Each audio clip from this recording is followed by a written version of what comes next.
Oui, Madame la Présidente, chers collègues, le bilan d'étape du pacte régional d'investissement dans les compétences que vous nous présentez appelle plusieurs remarques de notre groupe.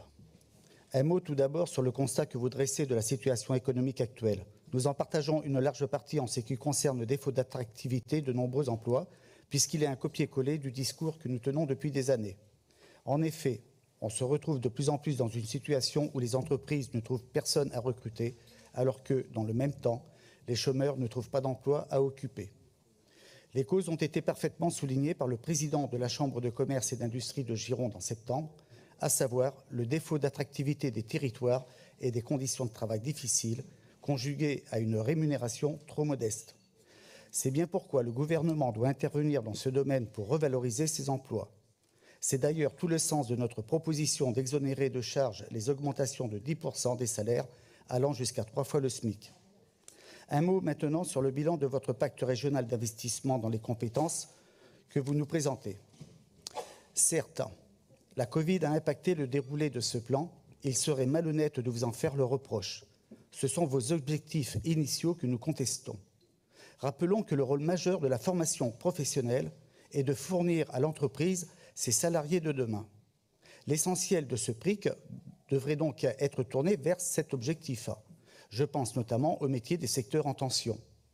Or, à l'exception de l'hôtellerie-restauration et du bâtiment, vous êtes peu actifs sur les secteurs néo-aquitains qui peinent à recruter, comme la logistique, le tourisme, le transport, le numérique, l'aéronautique, l'électronique, la cybersécurité, l'énergie ou encore l'industrie pharmaceutique, où les créations de places sont insuffisantes, voire inexistantes. Et pour cause, cette marginalisation de ce qui devrait être l'objectif prioritaire de ce plan s'explique par une concentration inconsidérée de crédits à destination des publics les plus éloignés de l'emploi. En effet, vous multipliez les dispositifs dédiés aux décrocheurs scolaires, aux jeunes sans qualification ou diplôme, aux illettrés, à l'accompagnement social des jeunes de banlieue qui ont une cause commune, les déboires de l'éducation nationale. Ainsi, vous utilisez la formation professionnelle comme un palliatif à cet échec plutôt que comme une arme au service de la dynamique économique. Comment enfin ne pas citer l'impact faramineux de l'immigration sur ce plan et les innombrables formations que vous réservez aux migrants?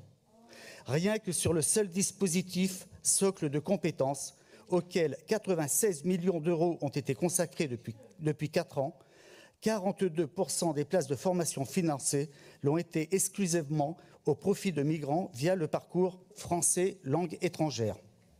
Cette scandaleuse préférence étrangère et encore de l'argent jeté par les fenêtres dans le tonneau des Danaïdes de l'immigration massive, alors que tant de nos chômeurs aimeraient bénéficier d'une telle attention. Au regard d'un montant astronomique de 648 millions d'euros de ce plan pour les finances de la région, nous sommes en droit d'attendre des actions bien moins idéologiques et tournées vers les besoins réels des entreprises et de l'emploi des néo-aquitains. Je vous remercie.